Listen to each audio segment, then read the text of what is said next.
You're having yourselves a great morning this morning inside of the Cafe Kubal studios here for you all throughout the community. Cafe Kubal, you could fill your cup today with all of your favorites, your coffees, as well as your teas, and of course my chai, and the many different flavors of chai that you can get there that are all syrups and spices made in-house, including now what is back here for the season, pumpkin chai at all Cafe Kubal locations. You can find Cafe Kubal at 401 South Salina Street, 208 North Townsend Street, 324 West Water Street, 3501 James Street, all in Syracuse, as well as inside of Galisanos Children's Hospital in downtown Syracuse, and on 343 Fayette Street in the giant behemoth of a brown-striped building that looks like coffee being poured. You could find that right on 343 Fayette Street in Manlius, New York, and of course, you can also find them at their newest location and their drive-through location on the corner of Route 11 and Taft Road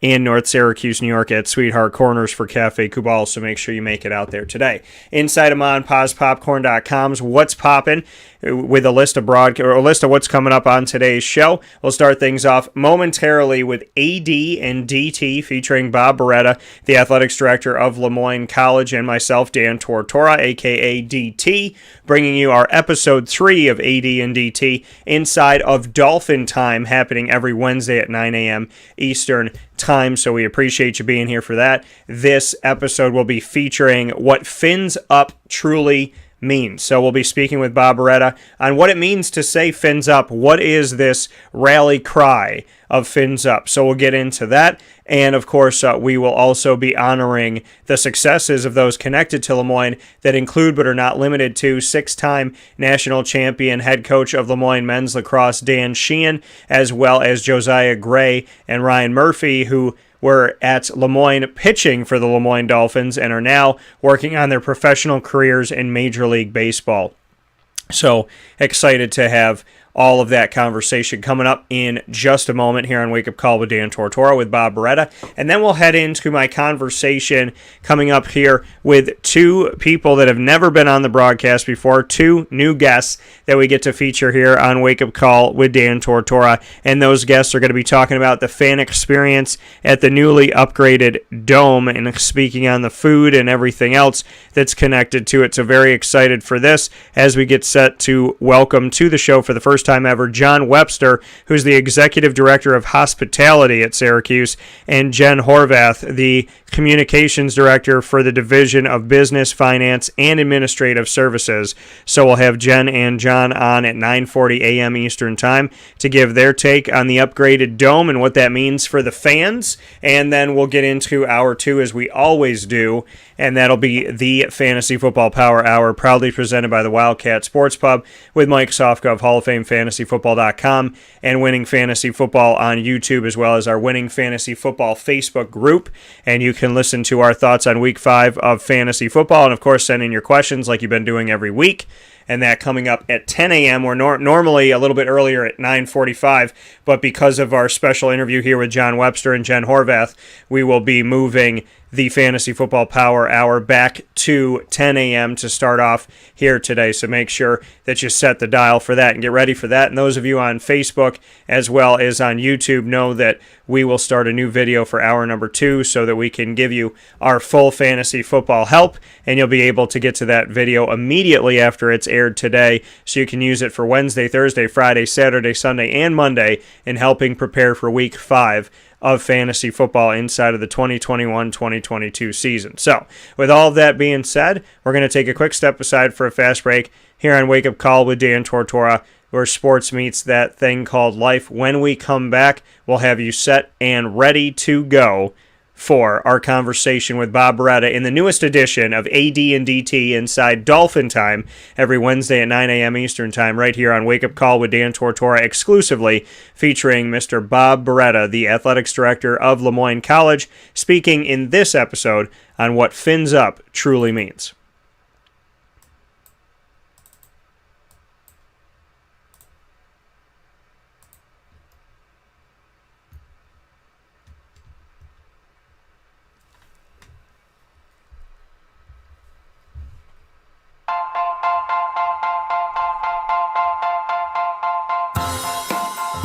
Cafe Cabal Mobile Cafe brings the cafe experience to you. We'll roll out to your neighborhood or office, ready to serve our locally crafted espresso bar to our loyal patrons.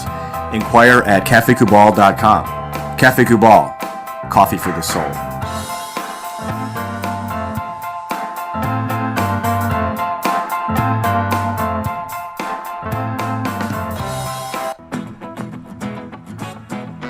This is Amy from Mother's Cupboard, home of the whole frittata. We are open daily 6 a.m. to 1:30 p.m. For takeout orders, call 315-432-0942 and tune in to Wake Up Call with Dan Tortora for our monthly food challenge and try our Wake Up Call signature menu item available 7 days a week. Here at Mother's Cupboard, we are Central New York, and it's our honor to serve you.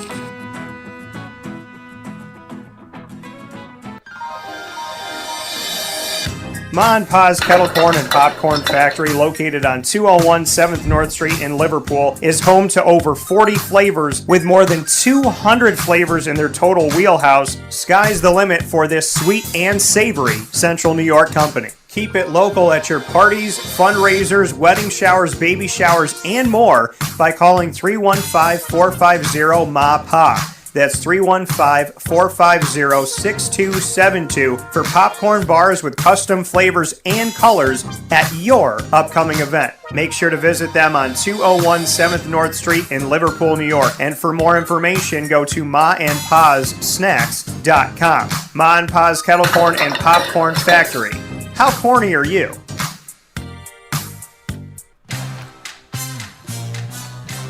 Here at Progressive Dental, we understand the importance of regular dental visits and preventive care. Cleanings and checkups are essential to good oral health. We have multiple locations in the Southern Tier, so come visit us in Binghamton, Enwell, Kirkwood, Montrose, and Norwich.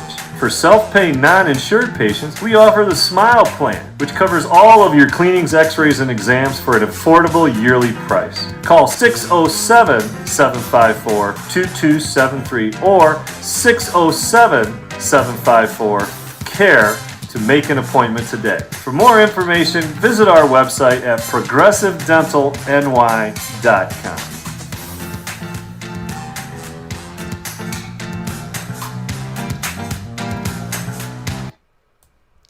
The Millhouse Market, located on 3790 New York 13 in Pulaski, New York, is worth the drive every time. Make sure you download their app on the Google Play or Apple App Store today, and you can reach out to the Millhouse Market on there and have everything at your fingertips, which we appreciate so very much for everything that they do, and want to definitely thank everyone at the Millhouse Market, led by Rebecca Elford, for their tireless work to make sure that even through the toughest times that we have had here over these last 18 months, that they've been there for us and have been truly incredible. You can get everything, like I said, on the app on the Google Play or Apple App Store to let you know what they have on their menu, as well as have directions from wherever you are to them. So everything on the app, directions to get to the Millhouse Market, plus every single piece of the menu right there, from their homemade breads and desserts to quinoa bowls, rice bowls, brick oven pizzas, salads, and all of the sandwiches named after the families that helped to settle today's Pulaski. Ingrained in our community and ingrained in our taste buds, there's nothing like the Millhouse Market. Head out there every single Tuesday through Saturday from 7 a.m. to 8 p.m. and on Sundays from 7 a.m. to 3 p.m. for their indoor dining, as well as their drive-through window where you could grab your food and go, and of course their general store with local products from local companies. Thank you to the Millhouse Market for all that you do.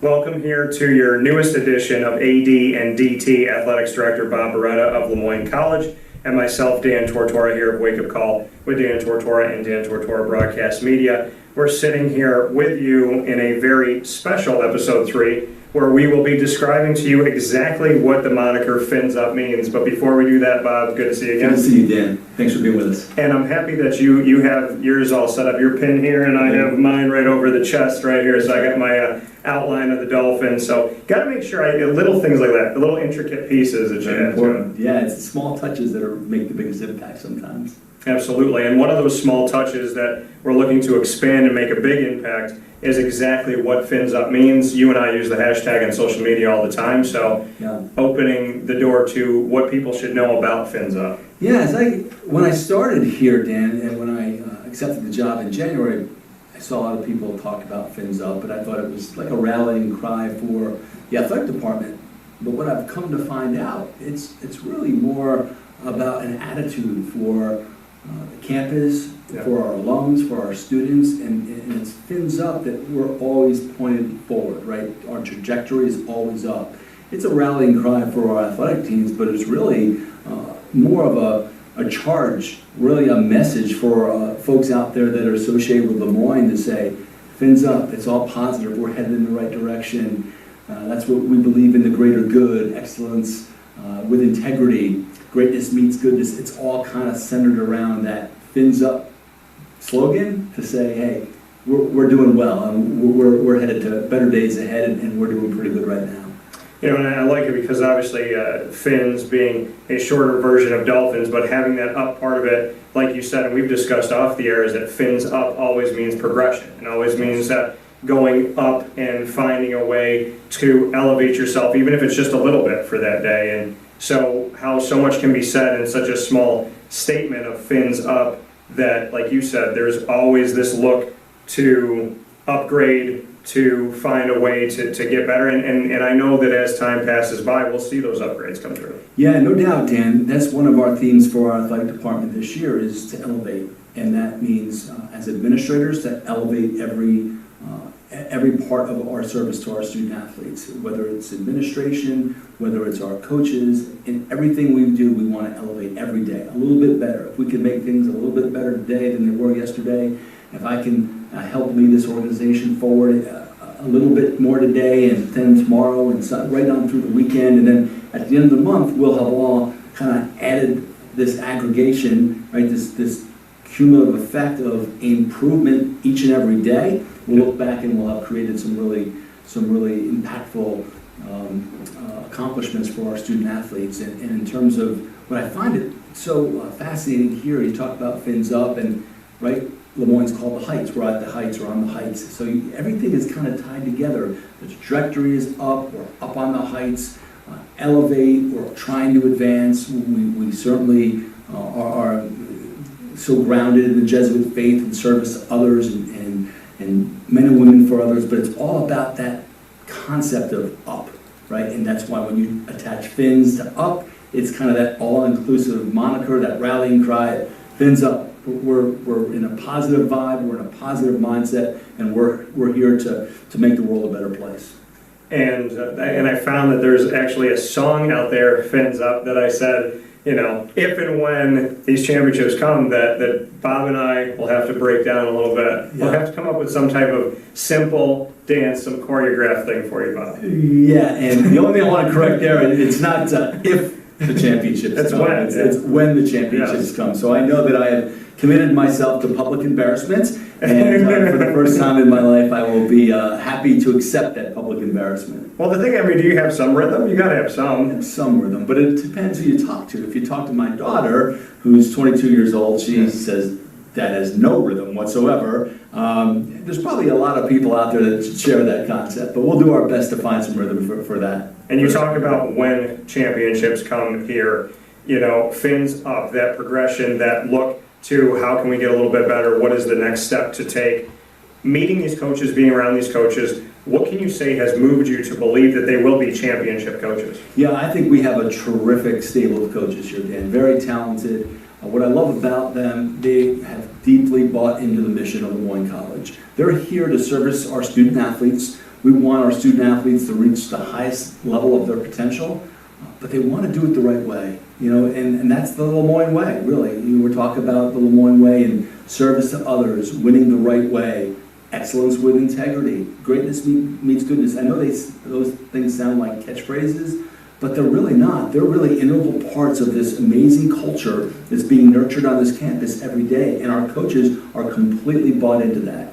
Now, they have high character values, they have high character sets, and they're talented coaches. If you look at our stable of coaches and their accomplishments throughout their career, we're fortunate to have them, from our newest head coach, Mary Grimes. We were very lucky to get Mary and bring her back to the Heights for a third time, to someone who might be deep into their tenure here at LeMoyne, whether that's Coach Scott Cassidy in baseball, Dan Sheehan, right, 6 national championships in men's lacrosse, and some of our younger coaches, Liz Bevel, Tracy Roman, I think, is doing a fantastic job. We have Nate Champion on, and I can go on and on. I'm going to leave some names out, but really it's our most veteran coaches down to our newest coaches on our staff. I feel really good about where they are as coaches, but more importantly, where they are as people. You know, in greatness meets goodness, what can you say about, like you said, you're happy where they are as coaches, but more so as people? Finding the right people, obviously a lot of these hires happened before you came here. So what can you say about maybe the Jesuit values, your morals and values, and how they link up to the coaches that were already here? You know, like basically, if you had the opportunity to hire some of these coaches, would you have done it? Well, without question, I think it's a great testament to the leadership in place here at LeMoyne College and also in the athletic department. I think that there has been standards set here by the college, by the institution. They've been upheld by the athletic department, by the leadership in place here over many years, dating back to when Coach Rockwell was the athletic director, and in more recent times in the interim periods, the last 18 months with Tim Fenton. We've strived to make sure that we find the right fit for LeMoyne. Yeah. And it's the character set. It's that make sure people are rooted in those Jesuit values. You don't have to be Catholic. You don't have to subscribe to the Jesuit mission. I should say the Jesuit slight of Catholicism to be supportive of the values. And the values reach out to everyone. And it's really just trying to treat others the right way with respect. And it's how I've tried to live my life, by treating others with the golden rule, treating others the way that you would like to be treated, but more importantly, the way they would like to be treated. And I think that's getting to know people, getting to know your staff members, getting to know your student athletes. And our coaches do a great job of developing those relationships, upholding our value system that's in place here at LeMoyne College, and making sure they represent both the college and the athletic department in the best way possible at all times, on and off their playing fields. For you to look at these Jesuit values, how do the Dolphins carry that into the athletic world? I'll give you a great example, Dan, and this was, I'm so proud of our women's softball team.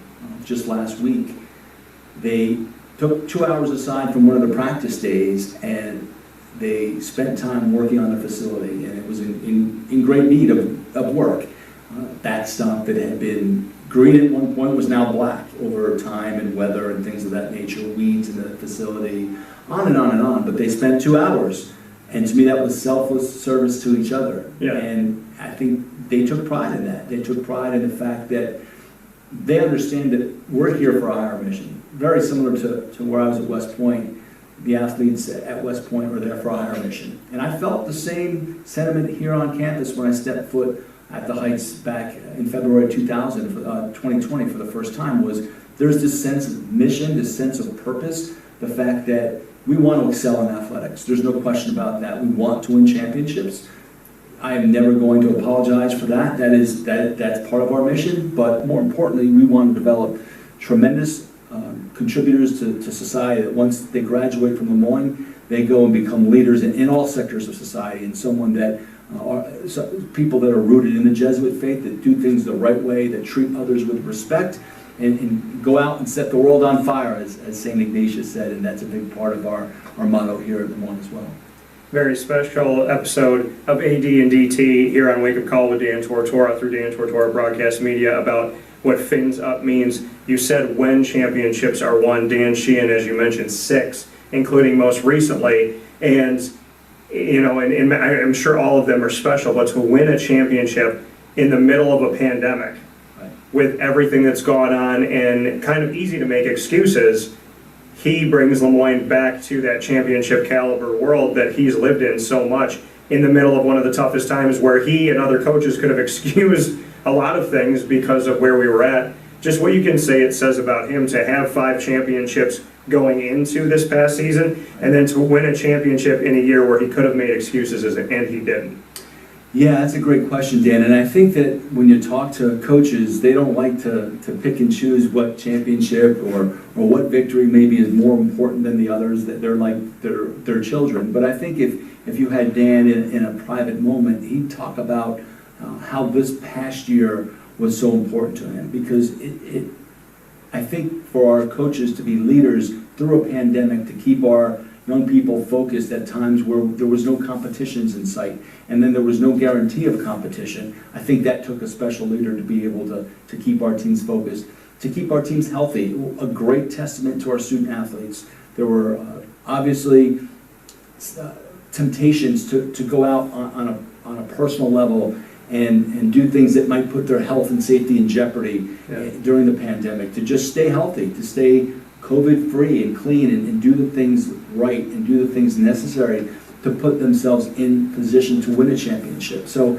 I think that speaks volumes to our character, to the character of our young people playing that sport, but also to the leader in place. I have great respect for Dan Sheehan. I've been around some great leaders over the years, whether they be generals or head coaches at West Point. I've been blessed by that, and I found there to be some terrific leaders here at LeMoyne as well, and Dan Sheehan is atop that list. He is a great leader of men, and he sets a standard, holds our young people to those standards, and if you were going to bet against a head coach, it wouldn't be Dan Sheehan, that's for sure. Absolutely, and I can appreciate that very much, as I got to actually right after you and I got to speak, I got to sit down with him and a couple members of the team to celebrate that championship.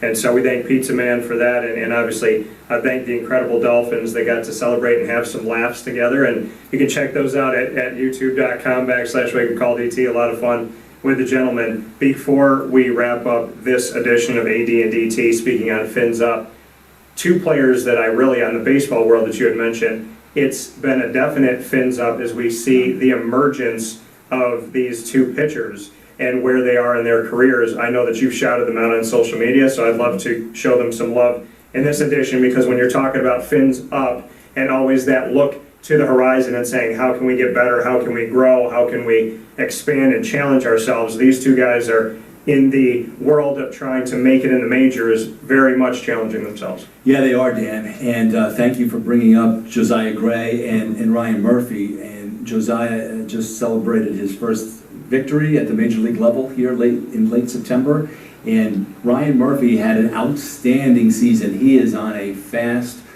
trajectory to the big leagues. He had one of the top minor league seasons in the San Francisco Giants organization this year, and they're great young men. I can tell you, if I text Ryan or if I text JoJo gets back to me, and I've never had the pleasure of meeting Josiah Gray. We've talked on the phone after I got the job this winter. I reached out to JoJo on a couple of occasions, texted him, and he'll get right back to me. I texted him the night that he won his first major league, was credited with his first major league victory, got right back to me. Ryan the same way. They're tremendous examples of the product that LeMoyne generates, right? That LeMoyne produces. That's what we were talking about before, that whole person. Here are 2 young men that are performing at the highest level. They're going to both have long major league careers. I feel pretty certain about that. And yet they are big league people as well. And Phins Up, and credit to both JoJo and Ryan. We're proud of them, but we're more proud of them as people maybe than we are as future Major League Baseball players. Yeah, and being able to reach out, just humble, I think is another word that I would use, just very kind, not a lot of an ego, is a beautiful piece of it too. But again, speaking on Phins Up and the fact that these Dolphins, the Dolphin alumni, are just elevating themselves to really see what they can get from what they believe in, their values, their work ethic, their skill set. And to me, it says something about LeMoyne in such a big way that, be it on a field or a court or in any place of life, that if you go to LeMoyne and you really believe in these values and you work hard on and off the field, on and off the court, that there's some incredible people that are going to emerge and do things that are going to have a domino effect in such a positive way. And you're going to see that as well with Dolphin Dive, is I'm going to speak with not only student athletes, but two RNs, two registered nurses that have done, out there potentially saving lives on a daily basis, weekly basis. So, LeMoyne really is, when we say Phins Up, yes, you want to win and you want to hoist championships, but Phins Up also means in the community that we are picking each other up when we need to. 100%, Dan. I could not have said that better. We want to make an impact on our athletic fields and on our campus, but more importantly, we want to make an impact on our community and society as a whole. And these young people that attend the school, that's inculcated in their fabric. It's why they came to LeMoyne, and hopefully we have a large role in helping to continue to develop that. For when they walk across the stage with a diploma in hand, they go out and they're ready to set the world on fire. And that they know exactly when they see it, that rally cry will always put a smile on their face and put that fire in their heart of Phins Up. Yeah, no doubt about it. It's one of those universal languages that even some of our international student athletes, it's funny to hear them say Phins Up in maybe with a little German accent or with different foreign accents, but to see it's that piece of community, right? It brings us all back together. It brings us all back to center. And I think Dolphins across the country, it's our universal language, Phins Up. Absolutely. That coming from the athletics director here at LeMoyne College, Bob Beretta, myself, Dan Tortora, for AD and DT. And we'll see you for our next edition, where we will speak on the marketing initiatives of LeMoyne College and the Dolphins and what the horizon is as Phins Up will challenge all of us to continue to grow in so many awesome ways. And so we'll get to some special pieces next time. Yeah, I look forward to it, Dan. Thanks very much. Thanks, Bob. Phins Up. Phins Up.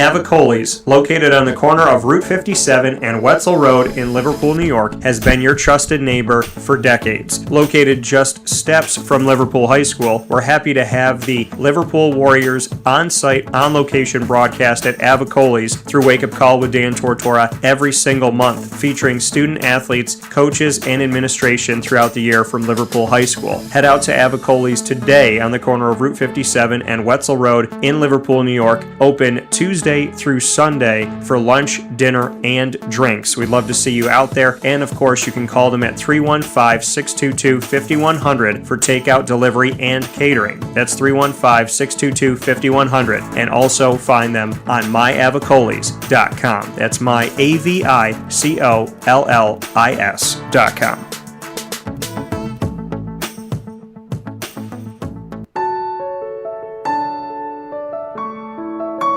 Having peace of mind when you're out of town that your furry-loving friend is safe and sound means taking them to Canine Campground, because we all know that when it comes to the love of our pets, it goes well beyond the call of duty to make sure they're safe and sound. Right, Lily?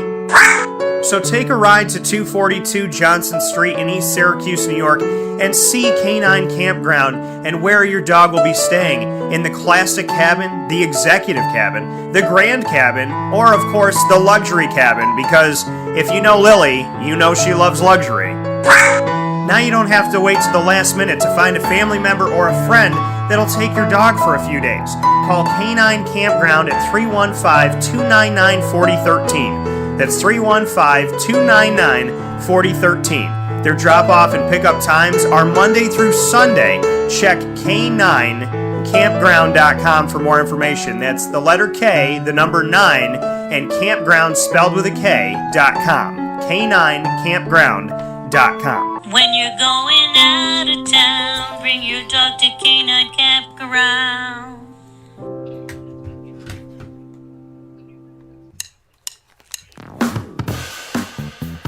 PB&J's Lunchbox, the food truck that you love finding all throughout Central and Upstate New York, now has a street-side cafe. So when you're craving their traditional favorites as well as their out-of-box amazing menu items, you can now head to 663 Old Liverpool Road in Liverpool, New York. Located just minutes from the highway, the Thruway, Destiny USA, and Onondaga Lake Parkway, PB&J's Lunchbox Street-Side Cafe is there for you Monday through Saturday from 9 a.m. to 7 p.m., serving breakfast, lunch, and dinner all throughout the day. Get breakfast for dinner, dinner for lunch, whatever you fancy, including their award-winning grilled peanut butter and jelly sandwich. Find them at 663 Old Liverpool Road in Liverpool, New York. PB&J's Lunchbox, where we love to know what's in your lunchbox.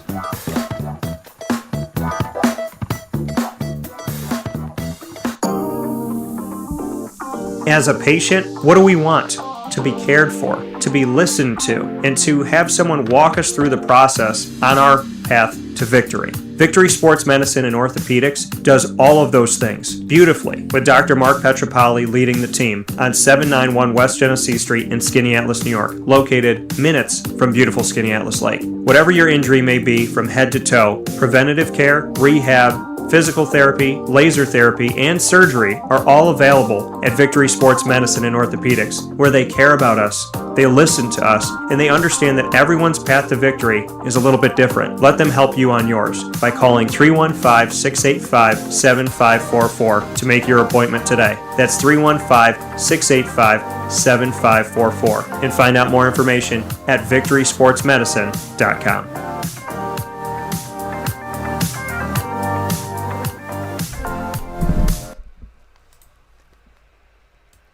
Welcome back here to Wake Up Call with Dan Tortora on wakeupcalldt.com, your one-stop sports shop, and on mixlr.com/wakeupcalldt, where you are listening live. You're watching here on facebook.com/livenowdt, facebook.com/wakeupcalldt, and on youtube.com/wakeupcalldt every Monday through Friday from 9 a.m. to 11 a.m. once again. So with that being said here, a very special opportunity that we have this morning to speak with those that are behind the scenes aiding you in your fan experience at the Dome that you love so very much here in my hometown of Syracuse, New York.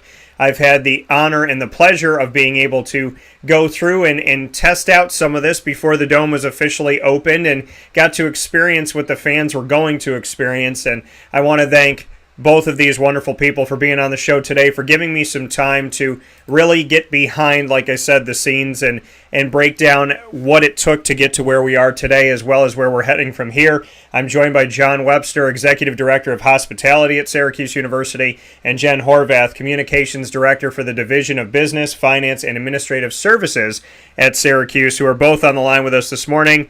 Jon, Jenn, how are you? We're fantastic. How are you doing?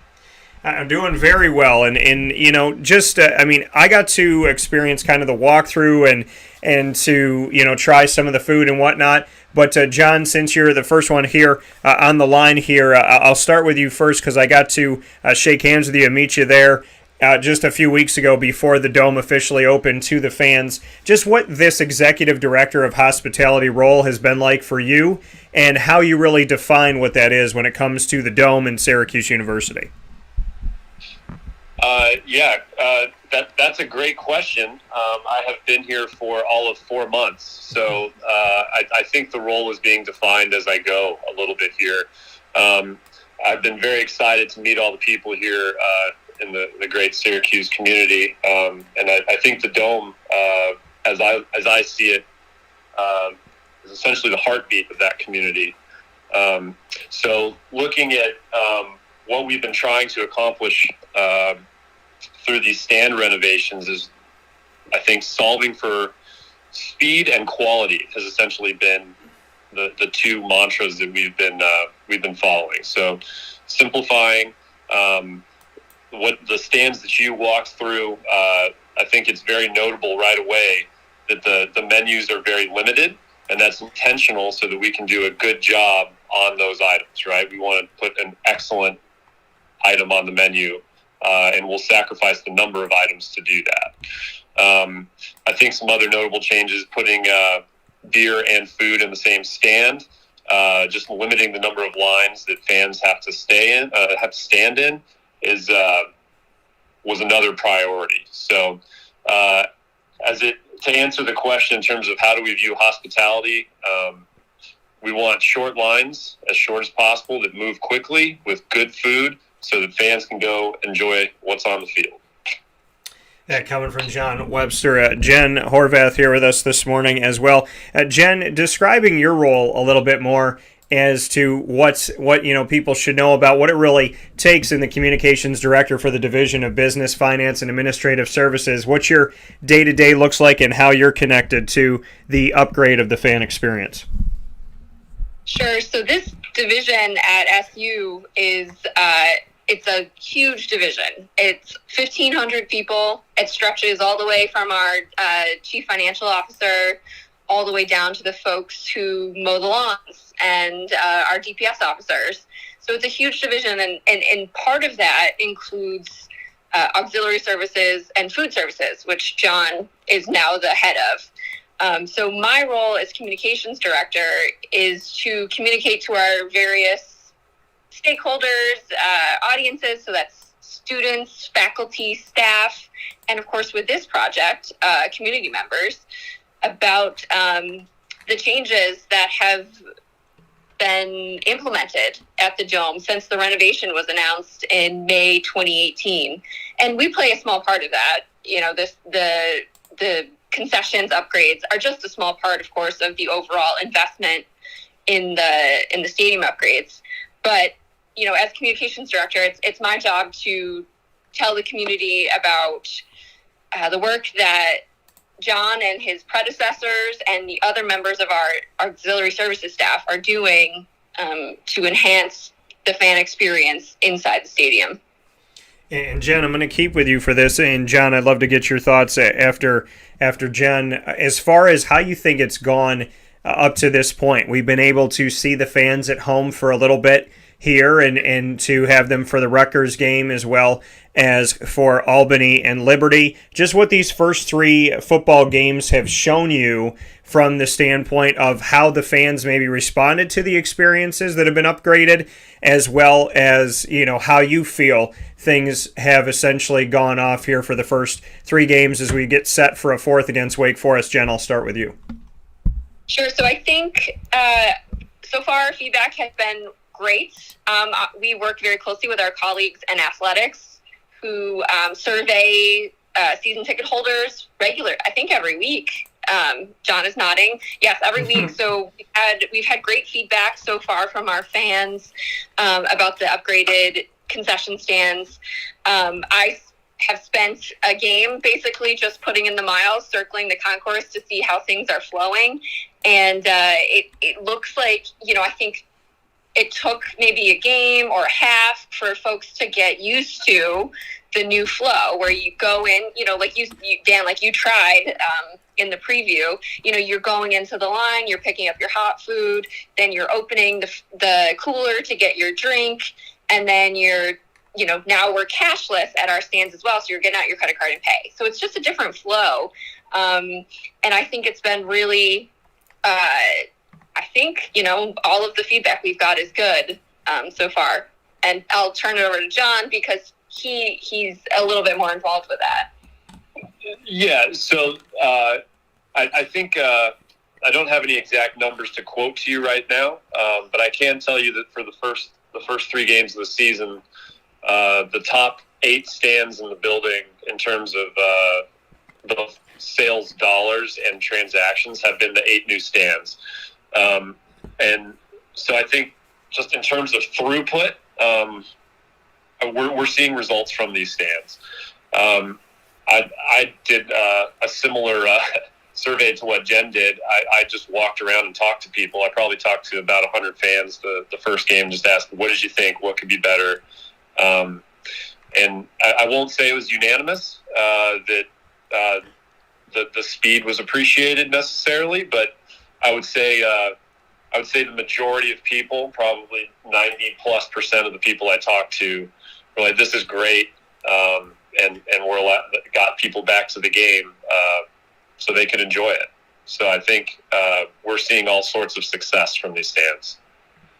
And as we see, these different pieces have materialized over time, as you were trying to get everything ready during a pandemic, what can you say about timing? And if things happened on schedule, if things had to be pushed back, moved, and adjusted, we know that nothing goes perfectly and nothing goes exactly how we have it planned. So, Jon, I'll keep with you for this, and then Jen, I'd love to get your take on it.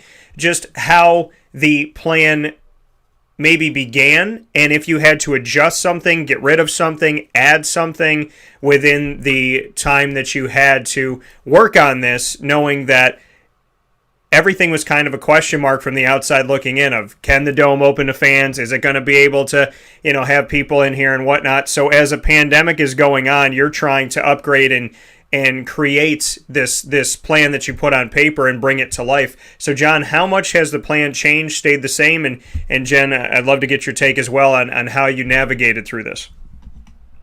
Well, so first of all, I think the facilities team here on campus did an amazing job. We brought it down to the wire. We were finishing stuff up the day of. Our staff was in the building all night to get prepped for the first game, and we made it. And a huge debt of gratitude to our staff on that front. Frankly, we didn't have to change anything in the plan because we spent years getting ready for this, and I think it really showed. So no real operational changes due to construction or any real changes there. Obviously, weird times in the world right now. So with the change in guidance from the community and from the university, we did have to change some things last minute. We did go cashless last minute, and that all stems from wanting to provide not just a fun experience, but a safe experience for the fans. So that was definitely a change, and we adapted to it as quickly as we could.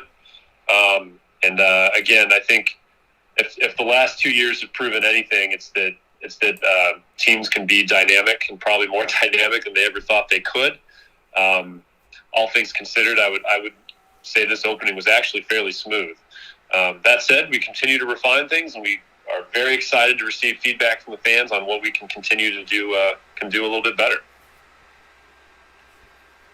And I'll just say, I think I have to give two really big shouts to Pete Sala and his team on the facility side of things, because during the pandemic, throughout the pandemic, he and his team and, of course, the contractors working on the building just kept going and did a phenomenal job keeping the project overall on time.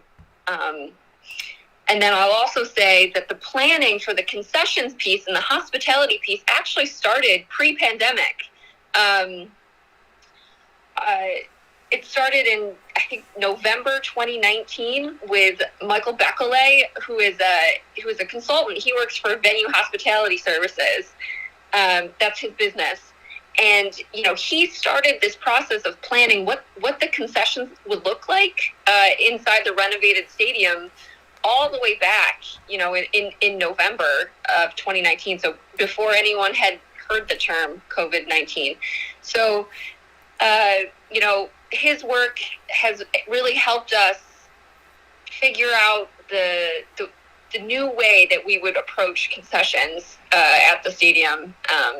And so I would say that those two guys and their team deserve massive kudos for the success of the renovations. And as we've seen this kind of materialize and come to life, Jen, where did you pull from in your history to help you embark on this new venture? Where can you say, be it a mentor, something you've learned, a job that you had, where do you go back to in your resume and say, you know what, I utilized this tool in my toolbox or tools in my toolbox to be ready for something like this at the Dome? Where did you go to? So I would, again, I think giving kudos to she was the interim auxiliary services director at the time. She's now the executive director of business and operations here. Jen Uriniak, another Jen. She was the one who had the foresight to bring Michael Beckley, the consultant, on board pre-pandemic, when she was looking ahead, almost a full, I think we assumed the dome would be open at that time. We assumed the dome would be open to fans in fall 2020. So she was looking forward a year and looking at how the fan experience could be improved. And this was pretty much, like a once in a generation opportunity to improve the fan experience. So it was to me, I credit her foresight of really looking forward and seeing what concessions and hospitality at the stadium could become. So I'll point to that as something that I really admire and have valued throughout this entire process. And Jon, what about you? What would you say you've pulled from maybe in your experience before, a relationship or somebody that you've had the honor of learning under, something you can take either job-wise or connection-wise in your network that helped you to prepare for something like this dome upgrade and new fan experience? Yeah, I mean, in my career, construction of new kitchen facilities has been something that I've done a good bit of. That said, I can't lay claim to have done much in the realm of concession. So honestly, Michael Beckley is the answer to that question. Immediately upon arriving here, he arranged tours for my boss, Chris Klinger, and I to go look at what both Yankees and Mets Stadium in New York City were doing. Right, and we took a look at it. And, okay, here's where our cutting edge stuff is. Here's the philosophy for the building, and here's kind of why we do what we do. And then Michael explained to us why the next natural step essentially are these stands that we built, where you grab the food yourself and go look at, and then grab your beer and then pay on your way out the door. I think it sticks out currently in the dome. If you go look at the lines during the game, and Dan, you should come back and take a look, you see how much quicker fans go through one set of lines than the other, because we still have the traditional stands open as well. I really do think this is a cutting edge idea. I even bounced it off the guys that we spoke to at some other stadiums and hadn't considered it. But I really do think it's an innovative concept, and we really have Michael Beckley to thank for that. You both bring up Michael so much, and I know that he has a history of helping some very prominent organizations and obviously aiding in the experiences and connection with those organizations. What can you say about the vision that Michael had and bringing, coming here and looking at this dome and what he's been able to do? You both have mentioned him and respect toward him. What can you say about this vision, this specific one, and why you feel like Michael was the right person to have on the job? Jon, I'll start with you and then Jen. Yeah, so again, I have to credit Jen Uriniak for finding Michael. I came in and he was already very well on his way and engaged here. That said, Michael's experience runs very deep. He was heavily involved in Legends hospitality, experience at Yankee Stadium, Cowboy Stadium, Manchester United, Rams Stadium, numerous universities across the nation. And that would be an interesting conversation for you to probably have, Dan. This has been an idea that he's wanted to try, and the idea being really good food, simplify, and get people through the line so they can get back to why they're at whatever venue they happen to be at. So there was risk involved with this, with the idea generally, and I think we have proven through our throughput numbers that there that we are seeing the results that Michael essentially dreamed up and anticipated that we would see. So I think right guy, right time. And I don't have too much to add to that, but I'll just say that I think I'm a native Central New Yorker. I'm a townie through and through, and Michael kept reeling us in. Basically, he did a great job of keeping us on track, because I would be like, Michael, where's the salt potatoes? Michael, where's the dinosaur barbecue? Where's our local stuff?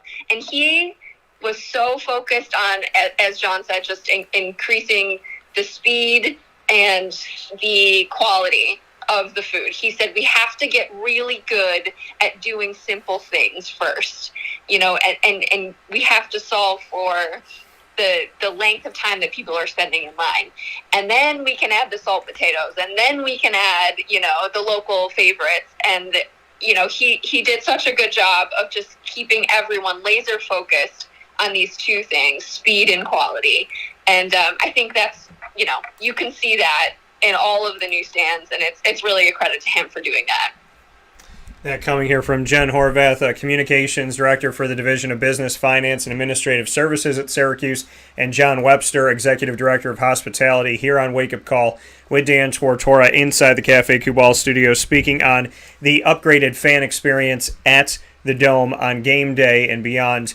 Jon and Jenn, one final point here, and it's a two-parter. Jenn, I'll stay with you for this.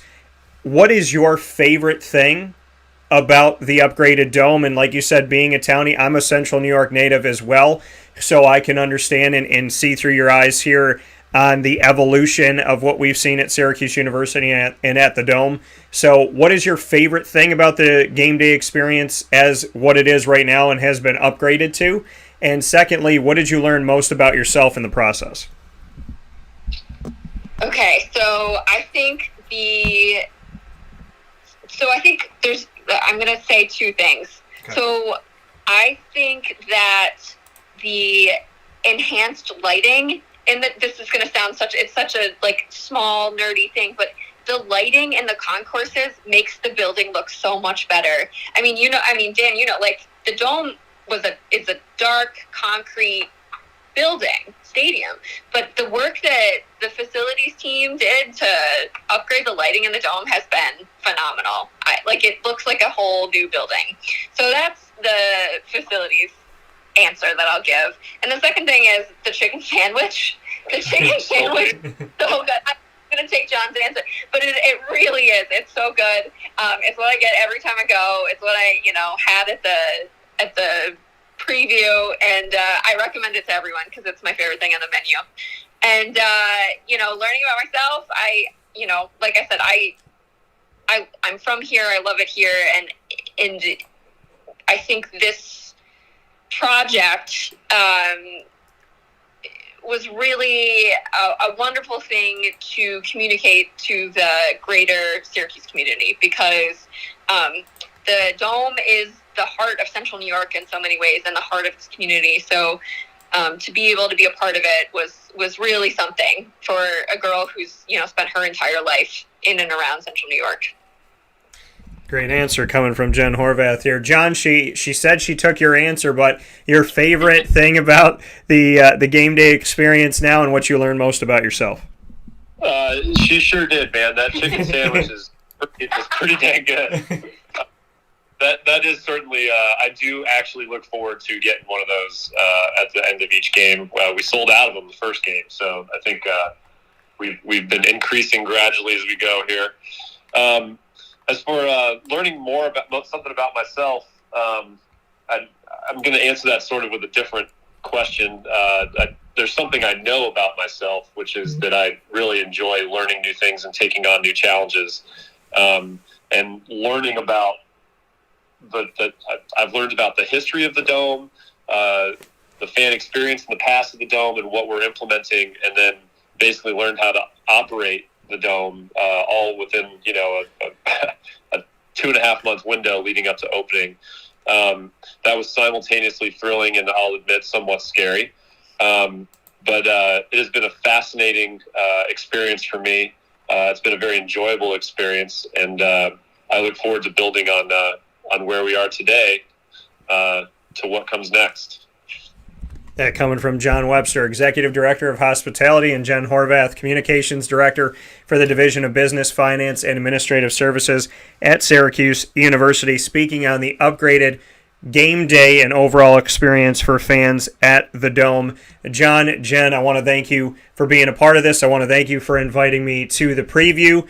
I got the chicken tenders. Obviously, I have to get the chicken sandwich because I'm outruled here 2-3 or 2-1. So I'm definitely going to have to try what Jon and Jenn have spoken so highly about here as I went the tenders route. But I appreciate your time. I appreciate what you're doing. Jenn, you know what this community is, this beautiful blue-collar community that I came back to start my company at. And Jon, I know you've been here a few months, but stick around, and I'm sure you'll find that this is an incredible community filled with great people. So I want to thank you both, and I look forward to hopefully having you back on the show soon. But it's been an honor and a privilege to be able to learn a little bit more about the upgrade to something that has meant so much to me my entire life. So thank you both for that. Thanks, Dan. Thank you, sir. All right, I'll talk with you soon. Sure. Take care. That coming from, once again, Jon Webster and Jenn Horvath here on Wake Up Call with Dan Tortora, where sports meets that thing called life. Much appreciation for both of them coming onto the show and being a part of today's broadcast, as we got to bring you a very special behind-the-scenes conversation about the upgraded game day experience at the Dome here in Central New York, my hometown, my home community. So thank you once again to Jon Webster, the Executive Director of Hospitality at Syracuse University, and Jenn Horvath, the Communications Director for the Division of Business, Finance, and Administrative Services at Syracuse University. We'll take a step aside for a fast break, and we'll come back and get ready for Fantasy Football Week 5 inside the Cafe Kubal Studios right after this.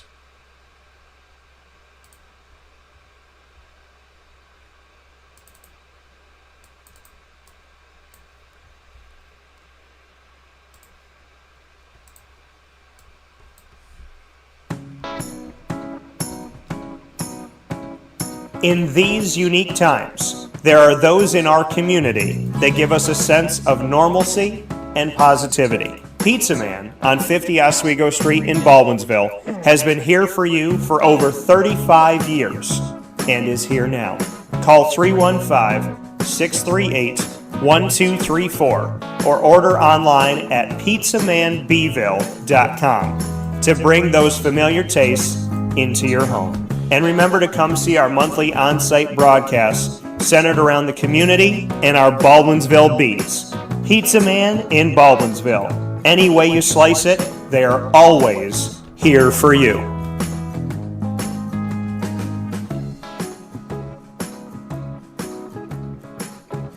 This is Jimmer Sikowski, owner-operator of Chick-fil-A Cicero, 7916 Brewerton Road in Cicero, right in front of the Home Depot. I had a deep feeling that God wanted me to do something bigger with my life and to help people, help others. He kept putting Chick-fil-A in my life, and I realized as I was going through the franchise selection process that positively impacting the lives of others was really core to what we do here at Chick-fil-A. First of all, it starts with the food. The food is brought in fresh daily. We bring in local produce. We prepare to order in the kitchen. We hand bread our chicken. We hand spin our milkshakes. It's great food. It doesn't taste like fast food. I think the second thing is the way people feel when they come in a Chick-fil-A restaurant. It's different. We try to treat people with intentional kindness here, which is very different and deeper than good customer service. And so I think it feels remarkable for most people to come in a Chick-fil-A restaurant. And then lastly, the impact that we try to have in the community is very different. It's a big part of the expectation of every operator of a Chick-fil-A restaurant is that they're actively engaged in their community, they're a leader in the community, and they're making a difference. When they realize that what we're striving to do is to shine a little light in their life, that's a very, very different experience than you will have at any other quick service restaurant. And it's that remarkable experience that I think people will emotionally connect with.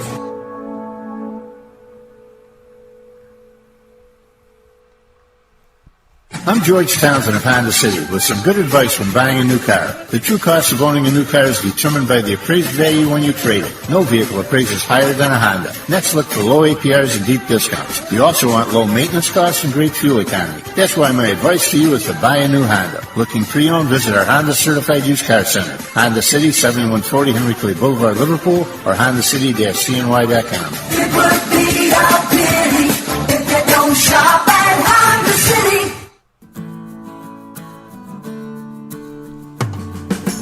Our corporate purpose at Chick-fil-A is to glorify God by being faithful stewards of all that's entrusted to us and to positively influence all those who come in contact with Chick-fil-A. And what became increasingly clear from our success in Cicero is that people love Chick-fil-A. And also I think we recognized that, we had a great opportunity to grow the brand and grow our platform. I felt incredibly grateful when I was selected to be a Chick-fil-A operator.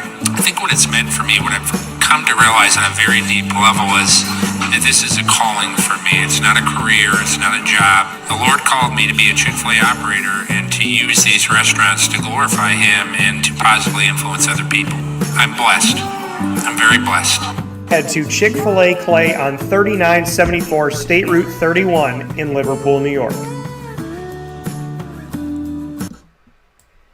What's up, my good people? Back here on Wake Up Call with Dan Tortora, where sports meets that thing called life. We are officially going to end this video and start a new one. You know what it is when it comes to the Fantasy Football Power Hour. We want to get you all your fantasy news simply and easily, so we make each of them their own videos, especially here as we're in season. We want to get you from week to week. So we're going to end this video on Facebook and YouTube, but stay here because we'll be